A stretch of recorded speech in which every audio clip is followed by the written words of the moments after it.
we're going to discuss the top 3 tips for building strong credit scores. The key word being build. We have to build credit. You know what that takes? It takes time and consistent energy to make sure that you're building strong credit. So let's start with tip number 1. You need to learn how to properly manage the credit that you have on time. Absolutely important. That is the foundation for strong credit. Your payment history is the major component of your credit score. So, when your grandmother told you pay your bills on time, she was correct. Paying your bills on time is that foundation. It may not be all of the components of your credit score, but it is one of the top ones. So, you want to make sure you pay on time, but you also want to do that consistently over a long period of time. To have strong credit, it requires you for at least a couple of years to make sure that you're paying things the way you're supposed to pay them. It also means that you have to make sure that you are utilizing your credit properly. That means no overutilization. That means not maxing out your credit cards. It means not overdoing and overspending. You want to make sure that you show that the banks can trust you because you know how to manage credit and you don't look desperate or you don't look like you're just doing way too much, or for you ladies, too much shopping. The other thing that I've noticed is that people sometimes close out accounts way too early. Why is it important to keep your accounts open? Because it shows that long-term consistent payment history. If you close it out, then lenders don't know that they can trust you over a long period of time because it's good to have that long-term relationship. Now, let's go to tip number 2.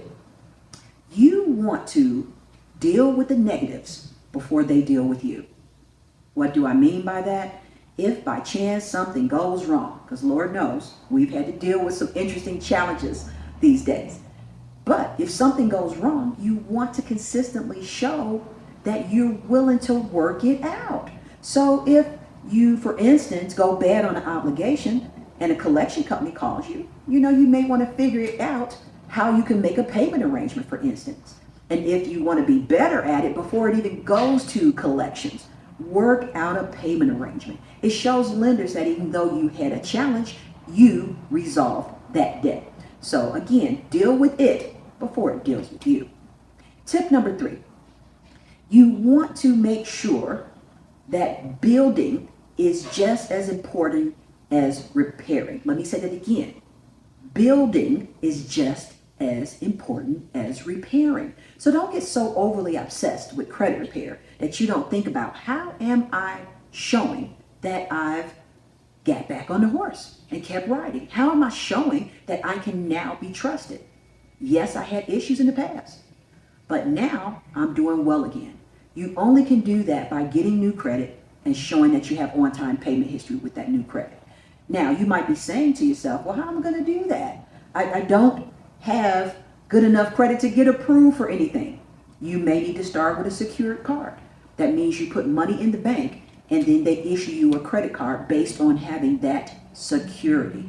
If that's how you have to start, that's perfectly fine. The key is that you're starting to do something.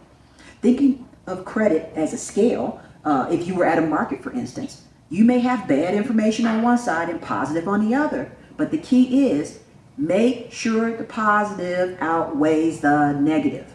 Keep building positive credit, even as you may be working on resolving debt or repairing the negative side. That way, you're still moving forward and you're strengthening your credit score. The Money Mastery app is your all-in-one tool for transformation, mindset, methods, and manifestation. Download it now and start thriving. Your new money story starts here.